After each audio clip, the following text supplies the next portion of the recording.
The tiff over tariffs intensifies between President Donald Trump and Chinese President Xi Jinping. The U.S. imposed a 10% tariff on Chinese imports just last night, prompting China to quickly respond with tariffs of its own. They include a 15% tariff on coal and liquefied natural gas products, 10% on crude oil, agricultural machinery, and large engine cars. China also threatened to file a lawsuit with the World Trade Organization for carrying out, quote, malicious levies. Let's bring in CBS News White House reporter Olivia Rinaldi for more on this. And Olivia, before we get to that, we understand Trump will sign executive orders in just a few hours. So what can you tell us about that?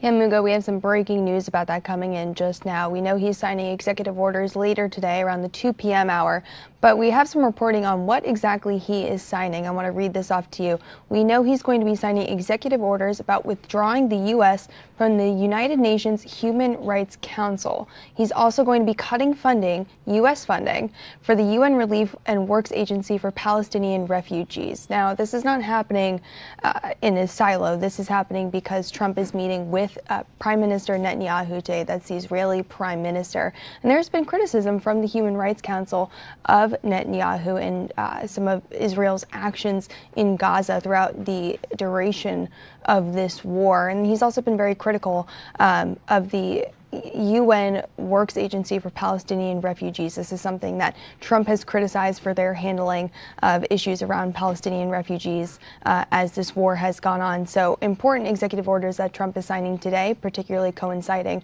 with that meeting he is having. Okay, Olivia, I want to go back to China now because they also announced an antitrust investigation into Google as a response to these tariffs. What else can you say about that?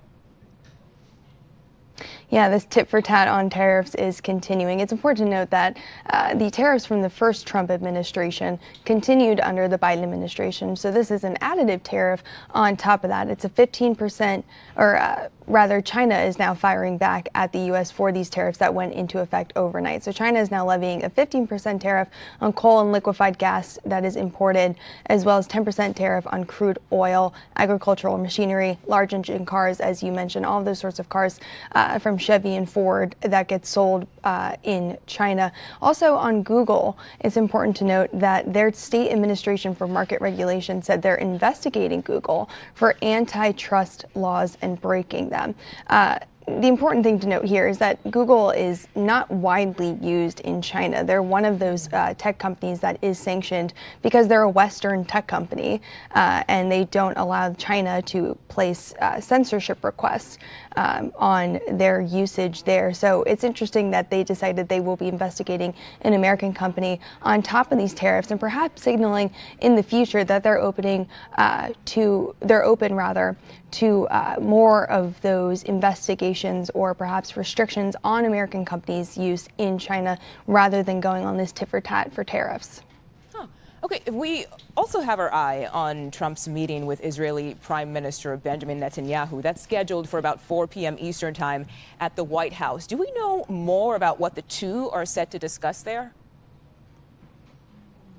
Yeah, top senior administration officials tell us that among the discussions today will be that enduring ceasefire in Gaza. That's going to be one of the focuses today of how do they get, one, more of these hostages home that are still there in Gaza, but also two, maintain the ceasefire that is in place currently, one that could be on shaky ground as we're seeing U.S. aid potentially being erased and off the map, whether or not that aid and humanitarian assistance will be getting into Gaza. So important to follow up and watch there. We also know that Trump and Netanyahu will discuss really phase 2 of that hostage deal, which includes some normalization conversations with Saudi Arabia. So a lot happening over there at the White House today. It is important to note that this is Trump's first meeting on U.S. soil with a foreign dignitary as part of his second administration.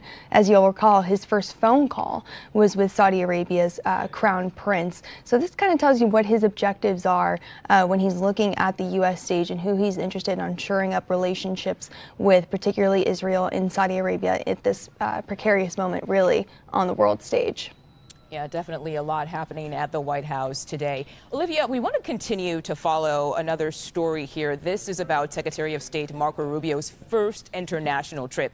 Moments ago, he arrived in Costa Rica for a meet and greet with the U.S. Embassy staff. But the major announcement coming out of this is his meeting with El Salvador's president last night involving the future of migrants deported from the United States. What did we learn there?